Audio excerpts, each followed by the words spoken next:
দীর্ঘদিন ধরে বন্ধ রয়েছে টাঙ্গাইল জেনারেল হাসপাতালের ইন্টেনসিভ কেয়ার ইউনিট আইসিইউ সেবা। এতে চরম ভোগান্তিতে জেলার বাসিন্দারা। করোনা মহামারীর সময় একটি আইসিইউ স্থাপন করা হলেও নানা সংকটে বর্তমানে সেটি বন্ধ আছে। ব্যবহার না করে অকেজো হয়ে যাচ্ছে ইউনিটটির কোটি টাকার সরঞ্জাম।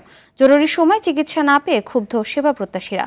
আবারও ইউনিটটি চালু করতে জনবল ও প্রয়োজনীয় সরঞ্জাম চায় কর্তৃপক্ষ। টাঙ্গাইল থেকে কামাল হোসেনের পাঠানো তথ্যচিত্রে আরও জানাচ্ছেন আব্দুল হামিদ। প্রায় ৪০ লাখ মানুষের বসবাস টাঙ্গাইল জেলায়, অথচ এত মানুষের জন্য জেলার সবচেয়ে বড় চিকিৎসা কেন্দ্র ২৫০ শয্যা বিশিষ্ট টাঙ্গাইল জেনারেল হাসপাতালে নেই আইসিইউ বিভাগ। প্রতিদিন গড়ে ৩০০ রোগী ভর্তি হন হাসপাতালটিতে, যাদের অনেককে নিবিড় পর্যবেক্ষণের জন্য রাখতে হয় আইসিইউতে। কিন্তু দক্ষ লোকবল ও প্রয়োজনীয় সরঞ্জাম না থাকায় দেয়া যাচ্ছে না গুরুত্বপূর্ণ এই সেবা।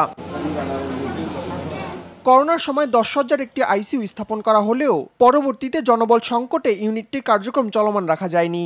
দীর্ঘদিন ব্যবহার না করায় বিকল হয়ে যাচ্ছে সেখানকার অনেক সরঞ্জাম। দ্রুত ইউনিটটি চালুর দাবি সেবা প্রত্যাশীদের। করোনার সময় কিন্তু আইসিইউর ব্যবস্থা ছিল, করোনার শেষে সেটা বন্ধ হয়ে গেছে অলরেডি। কেন বা কি জন্য এটা আমরা জানি না, হয়তো বা জনবলের অভাব। আমাদের এখান থেকে ঢাকা রিফার করতে করতে দেখা যায় আমাদের রুগীটা মারা যায় বা অন্য একটা সমস্যা আমরা পড়ে যাই। অর্থের কারণে আমরা ঢাকা নিয়ে চিকিৎসা করতে পারি না। সেই হিসাবে আমাদের জেলায় যদি এইটা থাকে আমরা অনেক উপকৃত। আইসিইউর ব্যবস্থা করে তাহলে এই রুগীগুলা, এই গরিব মানুষগুলা এখানে চিকিৎসার ব্যবস্থা পাবে। সরকারের কাছে আমাদের এই আকুল আবেদন। কর্তৃপক্ষ বলছে সংকট সমাধানে সরকারের কাছে দক্ষ জনবলের পাশাপাশি প্রয়োজনীয় চিকিৎসা সরঞ্জাম চাওয়া হয়েছে।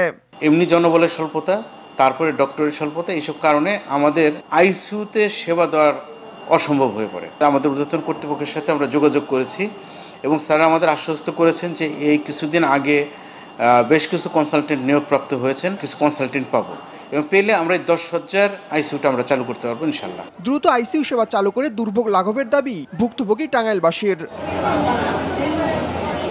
আব্দুল হামিদ, RTV।